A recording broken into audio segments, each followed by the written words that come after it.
What's up guys, NepentheZ here and welcome back to another episode of The Road to Glory. I've already played a lot of FUT Champs games. As you can see, I've run out of contracts on Desai. But I'm going to show you today the new squad, what it's looking like and some potential changes before we go and get into some gameplay. First of all, if you could drop a thumbs up, it would be very much appreciated. Of course, it's very much the same squad. It just lines up a little bit different. So I mainly wanted to show you the changes in the team, who I love in the team, and where I want to upgrade the team next. And I don't really want to show you anything else in the account yet. We'll do that in the next episode. But the team lines up right now. I'm back to the 4-1-2-1-2 narrow. I find that to be the most rewarding formation for me personally at the moment. However, I do switch sometimes to the 4-4-2 depending on where I'm going. So of course we have that Rijkaard card. This is what the team looks like at the moment. I mean, I could actually start it like... Oh, damn. Start in a fourth. Might be able to start in a 4-1-2-1-2 and get some bits out of it. Anyway, this is what the team looks like in-game. Asenjo is a good goalkeeper. Not a great goalkeeper. We played nearly 200 games with him. I do like him. I don't like the fact that his kicking is low. But he's okay. He's as good or as bad as any other goalkeeper I've used. Versalco's in form. This card is fantastic. 60 games, 4 goals, 8 assists. I genuinely love this card. I don't know what it is about him. He's got high reactions, which is good. He's got great defending, great physicals, great pace. And he can shoot as well. I've scored a few goals with him, as you can see there as well. His passing is good. His crossing is good. Generally speaking, this is a great card. And should he get another an upgrade or another inform, you know, it'll go to an 86 inform, I believe, it will be next level good. So I'm happy to keep him in the team for a long time.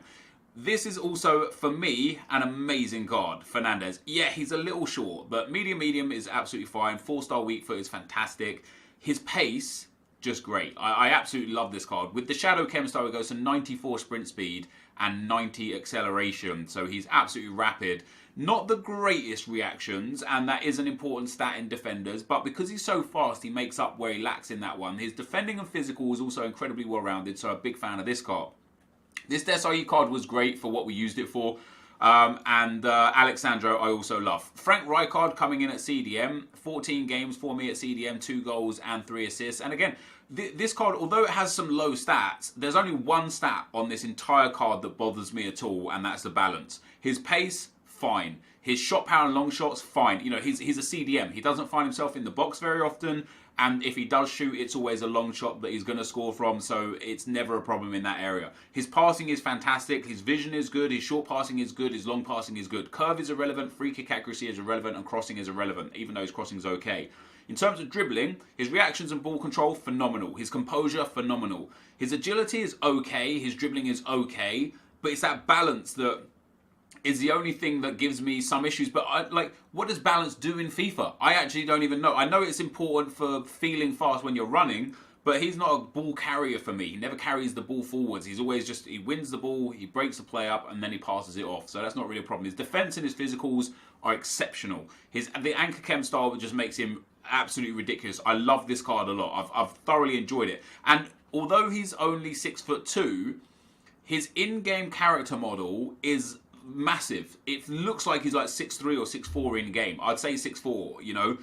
So I'm very, very happy with having Frank Rijkaard in the team. Rui Costa, I'll go hit and miss with this guy, man. Some games he just absolutely winds me up because he misses sitters, and then some games he pulls off worldy kind of moves, good passing, good movement. I keep the engine chem style on him. I know I could give him a chem style to boost that finishing and maybe get more out of him in a goal scoring manner, but the reason why I give him engine is because it boosts that pace, passing and dribbling up to such exceptional levels that he does everything except score, and I'm fine with that. And then we look at my favourite player probably in the game this year, Luka Modric, high medium. I know I paid 1.85 million for him, he's like 1.3 million now. But this card is just superb. The best card I've used this year in a complete sense. He is the most well-rounded card. You can use him at cam, centre mid, CDM, outside midfielder, inside midfielder. You can use him anywhere. You know, I've got Shadow Chem style on him to boost those defensive stats. He's got perfect stamina, perfect dribbling, perfect passing, great shooting. 102 goals, and he scores, you see in the gameplay that we're about to see, he scores so many goals popping up from that right centre mid spot. Kevin De Bruyne, another absolute worldie of a player. 197 games, 149 goals and 97 assists. And again, just fantastic. I gave him the Hawk to give him that strength and aggression boost and a little pace boost. Could put a Hunter on him for the pace, but he's a cam. He doesn't need the pace. You know, if ever I want to play him back at striker, maybe I'll go and put a Hunter Chem style on him. But this card is spectacular. Quincy Promes, I've loved having him in the club. Of course, a lot of his games are as a sub, so his goal to game ratio isn't the most amazing right now, but he is an amazing card. His stats go really good. Great stamina, good dribbling. Again, little low balance, but his pace and shooting are so good anyway. It doesn't make a difference. And what I love about both my attackers is that high-low work rate, 4-star, 4-star, and Cristiano Ronaldo, high-low work rate, 4-star, 5-star. Not the greatest return from Ronaldo in terms of goals per game, 74 and 60. But for a change, he's getting a lot of assists for me. So he's actually got, 117 goal contributions in 60 games. That's basically a goal, basically like 2 goal contributions per game. Not, you know, take into consideration rage quits and things like that. We're definitely at about 2 goal contributions per game. It's good to have him back. Now, this team I love. Obviously, Desai is now a goner, so we're going to be getting rid of him. And that poses a problem for me. The problem that poses is that if I put Matuidi back in this spot here, sorry, not Matuidi, Benatia. If I put Benatia back in this spot here, Benatia doesn't get full chem. Even no matter, you know, I can get him to full chem, but I'd have to sacrifice elsewhere. Like, there's ways and means around it. I want to upgrade this left back, this left centre back, and I could obviously go and get, for example, a Sergio Ramos, but then Alexandro will only be on 8 chem. So the left back and the left centre back is the next upgrades that I'm going to make. I don't know exactly what I'm going to do yet. I'm going to go and have a look around. I've got a few ideas of what I want to do, but no matter what I do, somewhere down the line, someone's going to be on 8 chemistry until I can afford a huge upgrade. So the ideal would be Sergio Ramos and Team of the Year Marcelo, but I just don't think, like what we did before when we sold Marcelo, I don't think a million coins in a left back is wise. You know, I'd rather go and buy Zanetti and Maldini and play both of them instead. But that is the team, guys. Let's get into some action. Okay, guys, here we go, and we begin with some SBCs. Lots of gameplay, lots of action. I believe at this stage we were 5-1 or 6-1. And we've got gameplay up to 11 wins today. So I want to show you guys that we've auto-qualified for next week. It's quite important to me. Of course, I know I've mentioned it 1,000,001 times already. As a new father, right now I'm just trying to figure out life, really. You know, I now have 2 kids, a 3-year-old and a 4/5-day-old, depending on when you're watching this video. It's just a tough adjustment period right now to try and figure out when I can play, when I can't play, when I can record, edit, etc. And making sure that the little man is okay and that we're able to do our best for video content too. Funnily enough, I played in total as many games this weekend as any weekend over the last like 10 weeks, really. So I feel like an extra day would just be it for me. I don't think personally that a 4th day is the answer to the problems of EA, but purely selfishly for me, a 4th day of Foot Champs would pretty much guarantee me 40 games every single session. So yeah. There we go. Anyway, lots of comments to get through, guys, after we've looked at the team that we're going to take into some gameplay. SJ Show says, you defo should get Larson. He's about 380k, not including your reds. And I do have something to say about that straight away. He's cheaper than the cheapest icon on the market, and you can put him into Ronaldo when he comes out of something, and you can use him in the meantime. Love your vids. Well, this was a heavily thumbed up comment. I guess a lot of people agreed. With that. Few things come to mind. First of all, he's no longer that cheap, and the reason why he's no longer that cheap is because the what promo did we just have? I can't remember. The Lunar New Year promo is over, so no more special packs, no more double 2-for-1 packs. The market has hit the rock bottom, and now it's recovering, and he's now 420k on PlayStation minimum if I've got nothing. So we're looking at about the same price as just buying an icon. Second of all, I don't know even if I did do him, which I don't think I'm going to, I don't know if I would put him into... I don't know if that would be enough for me to get a Ronaldo, for example, because I don't want to trade in Rijkaard. I didn't do Rijkaard to trade him in for a bigger icon, necessarily, depending on what the other icons require. And also Rui Costa as well is not necessarily someone that I have intentions of trading in anymore. My opinion on that may change based on new players coming out, what the icons require to complete. You know, if R9 Ronaldo comes out and you only need 3 icons to complete him, then yeah, I'd get rid of Rijkaard, I'd get rid of Rui Costa, I'd complete Henrik Larsson and trade him in as well. Bang, all of a sudden, a huge chunk of R9 Ronaldo is done. But if he needs 4 icons or 5 icons, it would just be a waste of coins, in my personal opinion. Charlie Marsh says, I'm going through a tough time at the moment. My dad is in critical care in hospital. Watching your videos always makes me feel positive. Charlie, I'm glad I could be of help, dude. I wish your dad the speediest of recoveries. I don't know why he's in hospital. I hope that, I hope by the time you're even watching this, dude, I hope he's made progress and is doing better. And I'm sorry that you have to go through the heartbreak, dude. I'm fortunate enough right now that I've not lost either of my parents. I know a lot of people have lost 1 or sometimes 2 parents. The older you get, the more death, sadly, runs into your life, I don't know what I would go through if my dad was in critical condition in a hospital. I don't know how I would be able to manage that. So best wishes to you and your family, Charlie. Callum says, I find it just a bit sad that at the start of FIFA 18, Nep said he would use Henry all year round, but he can't help himself using better players rather than the players he actually likes in real life. I get what you're saying. I do get that. FIFA's a weird one because using players that I like in real life is one thing, but using players that I like in FIFA is another thing. And I like using Ronaldo more than I like using Henry. The problem for me was that Henry, I don't want to say anything about his 93 card because I haven't used it, and I don't think I would use it, right?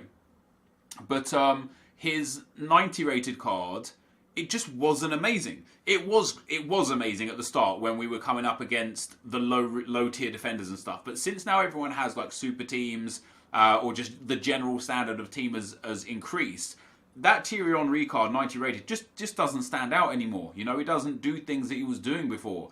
So I think I might get him back one day. Maybe we'll get him back. And to be honest, I didn't expect to be able to get him as early as we got him. I thought we'd get him around now. I thought this would be the sort of time where we would have just got a good enough team, some good results, and enough coins to pick up a Thierry Henry. Looking at his in-game stats again, dude, that 90 Henry, it's just not great. It's not bad. I'm not saying it's bad, but it's not great. He's got similar stats. Let me compare him. I know you guys love it, right? I know you love it when I do this. I want to compare him to Quincy Promes. Now, of course, Henry is taller than Promes. They both have 4-star, 4-star.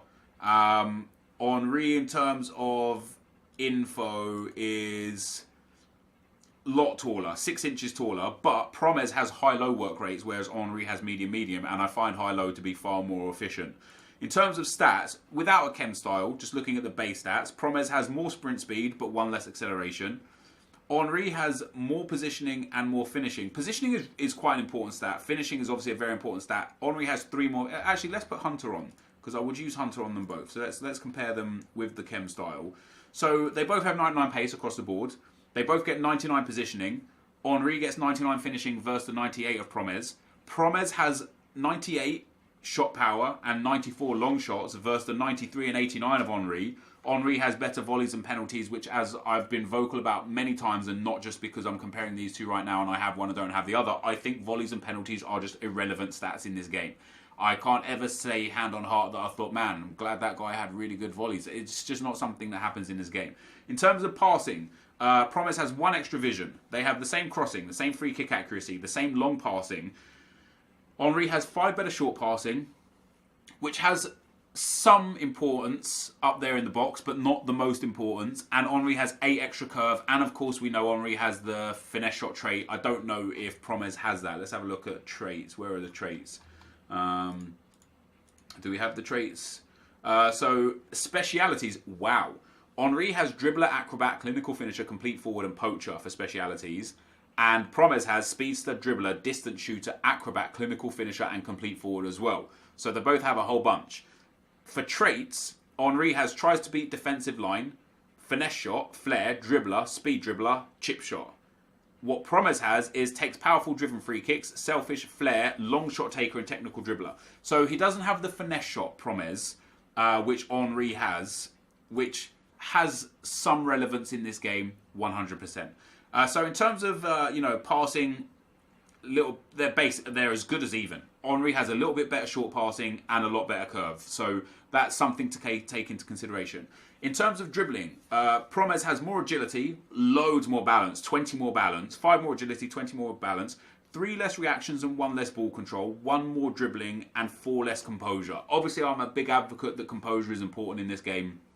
So the composure is a bit of the composure is a good stat to have in Henry's favour.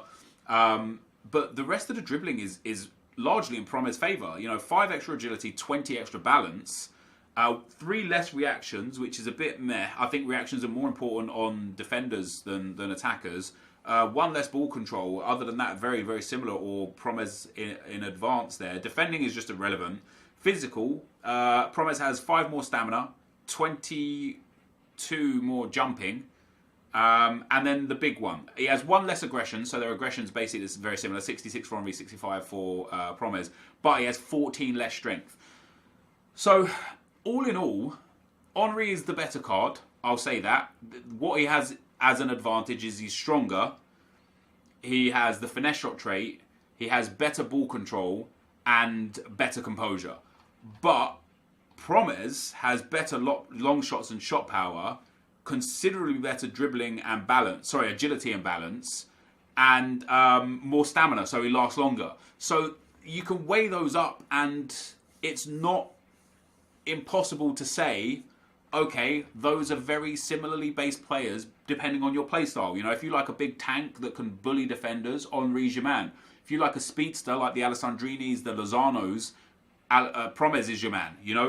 When we look at the ratings per game, as a striker, Henry goes to a 92, Promes a 90. As a right forward and left forward, and as a centre forward, and as a cam, they both got the same. 92 right forward each, 92 centre forward each, 90 cam each, 91 right wing and left wing each. So, as a striker, I think the strength is the only thing that boosts Henry. And if you look at their face card stats, which I don't think is a fair way to assess someone, I think in games is super important, but if you look at their face card stats, after the Hunter Kemp style is applied, they both have 99 pace, they both have 96 shooting.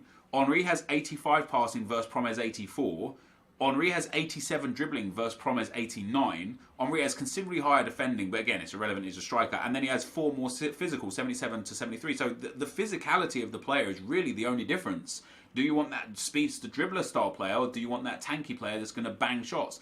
And so when we talk about that and when we look at that, it's so hard for me to use Henry now and waste 1.3 million coins into a card that there are just cheaper, better alternatives out there for.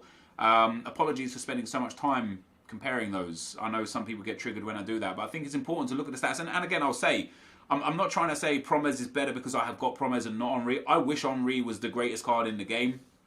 There are strengths and weaknesses to both of those players in comparison to each other, I think. And obviously Henry has a few other bonuses that Promes doesn't have, in the fact that he's an icon. He links to everyone. So he gets that as well. But for me, I don't see the point in wasting that many coins on an attacker, no matter how much I love him in real life. We've had him, we used him, we got 1,000 goals with him. Maybe one day he'll make a comeback to the team. That's just not today. Dave Aspie says, Nep, no way you should submit Muriel. He's a god. People love him, including AA9, and you could have bought Aspas for 3k to use instead of Muriel. Big mistake in my opinion. And there was a lot of people that said this kind of same thing. I'm not going to keep a player just because another YouTuber likes him, right? Bottom line is, he's a red card. I used him sparingly. I used him as a sub. He's never going to feature in my team, really. He's not super expensive. If I did ever want to use him again, guess what? I could just go and buy him, right? So his card right now, his inform is 57k. If I'm ever sitting there thinking, man, I really need Muriel in my team, I'll just go and spend the 57k and pick him up, and then boom, I've got him back in the team. It would have been a waste of 3,000 coins if I'd have gone and bought Aspas instead of using that Muriel, you know? I don't want to get attached emotionally to cards this year. You know, I want to make some changes from last year, sure, but I don't want to get attached emotionally. Like, if I sat there and started keeping all the red cards that I like the Kimmich, in fact, there was a comment about Kimmich.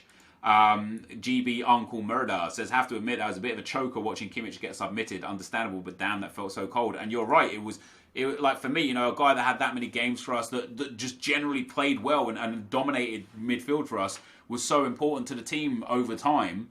But if you look at my midfield now, I actually think this is the best midfield I've had in the game.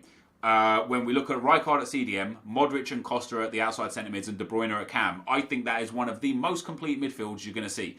The only thing I would like to change is Rui Costa for either a Lothar Matthäus, a team with the Akanté, or a Ruud Gullit style player. That's the only change. Once I've done that, this midfield is complete, or as good as complete. My attack, I love as well. Promes and Ronaldo, fantastic. I would like to get maybe like a new striker instead of Promes, but I'm enjoying him. You see some of the goals he scored, he's good for me. The defence is the issue for me. Vrsaljko, fantastic. Nacho, fantastic. The goalkeeper, okay. It's that left centre-back and left-back spot. They're the two next upgrades. Once we can get those to be efficient players that are like super, that I feel comfortable with, not that there's anything wrong right now. Actually, Desai and Sandro were great. When Desai leaves, Benatia comes back in. Now we've got an issue. Benatia is not strong enough. We need a better centre-back for Benatia. Once we can improve that area there, I look at my team and I think, damn, okay, I've not got the 7 icons that AA's got. I've not got the the untradeable Gullit and Vieira cards that Fuji's got, or that 95 Messi that Fuji's got. Sure, I don't have all the icons that Nick has with his Ferdinand and his Vieira and so on and so forth. But what I have is a team that I love, that I've built, that I think is fantastic. Where everybody else has those Vieiras and Gullits and they're big icon midfielders. If you look at the stats of Modric, the stats of De Bruyne, and the fact that Rijkaard, in my personal opinion, after using them both, is as good as Patrick Vieira, at least the baby Vieira, because I haven't used the other ones, my midfield is as good as those midfields. It's just that they're not icons, and I think people look at them not being icons, they're like, oh, they're not icons. Like, that's a 96 De Bruyne, and a 95 Modric, or are they both 96s? Yeah, 96 Modric and a 96 KDB, along with, the prime icon Rui Costa and the prime icon Rijkaard. I've got an insane midfield now. I'm happy with it. And at any point that I want to, I can sell Modric, I can sell De Bruyne, and I can make changes. I don't want to. I love these cards. They like my midfield is for me, as I say, Rui Costa needs upgrading in time. I think first of all we need to sort that defence out now, just to make sure that I've got the best possible defence that I've got. So we're going to work on that over the next few weeks, improving that defence there on that left hand side.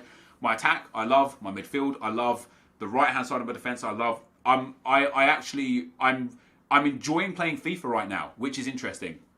I'm really enjoying playing it, and I think that's in no small part because of the team that I have. I love this team so much that I look forward to getting on the field with it. And one thing that's super important is that I trust this team. Remember in the past, I was always complaining about this player or that player, and I wasn't happy with this, and I wasn't happy with that. Like Alessandrini's composure was always letting me down, or the fact that he was so one-dimensional and weak as a player, or this was happening with that, and Henry was just too sluggish and had low stamina. When we had Ruud Gullit, he didn't work for me. When we had that Desai Matthäus centre-back, centre-mid, and we switched him in game, that just didn't feel right for me either. And there was nothing, like something was always wrong. Now, there's nothing wrong with the team in terms of what I trust and how I trust it. I love this midfield. I trust this midfield. I trust this attack. I know I can score goals. Now it comes down to me being able to defend better, because my attack right now is on point. I've got so many ways of scoring, whether it be that goalkeeper kick-out technique, whether it be my traditional down-the-line threaded through ball technique, whether it be getting into the box using skill moves technique, whether it be the way that I've adapted to learning how to take corners a lot better and scoring more goals from them, whether it be the new crossing technique that I throw in every now and then. I can hit long shots because I've got De Bruyne and Modric. I can go inside and I've got the skill moves. I've got the weak foot on every single player. Like, my team is so complete offensively. If I can just find two things: a better defense that is just more stable, and then secondly, my own panicking with defending. If I could just fix that and stop conceding so many goals, I see no reason why I can't, make light work of 29 wins every week and really start to get better and push towards that 34 win mark every week. I'm not saying it's going to happen this week or next week, but over time, I really want to just get back into playing because I love this game. Taking the BS that happens in this game on the chin and just understanding that it happens to everyone and against everyone, and just take my losses a little more gracefully and just make sure I move on to the next game, knowing that, hey, I can still outscore this guy. So Nice Walker says, hi Nep, I was just wondering if you would consider Baby Vieira and Prime Rijkaard as a good CDM pairing in 4-2-3-1. Absolutely, dude. I think you'll dominate with that. Ricardo Martins says, "Hi Nep, I disagree with your view on prime icons. I believe that the way EA have set them out benefit the casual FIFA player. I've been able to complete the Rui Costa one for around 250k, and I consider myself a casual player who plays a couple of times a week. Big love, happy for you, lad." I appreciate that, dude. And you're absolutely right. In terms of your casual player, I think the prime icons are very good. Because, like you say, if you only play a couple of times a week, or maybe only one day a week, maybe you get one day off of work a week, and that's the only day you play. Prime icons are great because you can just build to them over time and experience the use of players that you just never generally get to use, and I think that is phenomenal. But for the hardcore players, EA have got so much wrong with prime icons and icons in general. First and foremost, the prime icons are expensive to craft for what you get out of them, in my personal opinion. I don't think any of them represent value for money. And second of all, because of the way they've done the SBCs and the fact that you are required to pop icons in to create other prime icons, they've made this world where the worst icons in the game are stupidly expensive, and they shouldn't be. For example, Inzaghi, 74 pace, 79 dribbling, 62 physical, 65 passing, 86 shooting. He is as close to a silver card as you're going to see in this game. And he's a 400k icon, not because he's worth 400k to use, but because people need him to put into a prime icon SBC. And so I think they've made a mistake in the sense that they're taking players like Inzaghi, and even like Nesta as well. I think Nesta's 88 card is another example. Low pace for a centre-back, but high defending, high physical. Maybe he's not the best option. Let's go and find another icon where I just think they've got it so wrong. Let's go and have a look at the centre-backs. Who have we got for centre-backs? Well, no, actually, they're all the centre-backs are okay. Let's have a look at the CDMs to cams and such. So when we look at, for example, Deco, right? Deco, I mean, when you look at his in-game stats, they're so average. They are just so average. There are so many better players than Deco in this game. Sure, he gets the luxury of being able to link to other players, but he is just such an average card. He's short, he's weak, he's got like poor stamina, average composure, average dribbling. The only standout stats on his card is his passing. His long passing and short passing are the only standout stats on an icon card that sells for 400,000 coins. So I think they've got it massively wrong in that instance where you're just having to overpay massively for icons that should be like that. Deco card should be the discard value. It should be 100,000 coins. You should see him a lot. People should get the experience of playing with him for cheap. But EA have done these prime icon SBCs that just boost his price and outprice a lot of people on a lot of icons.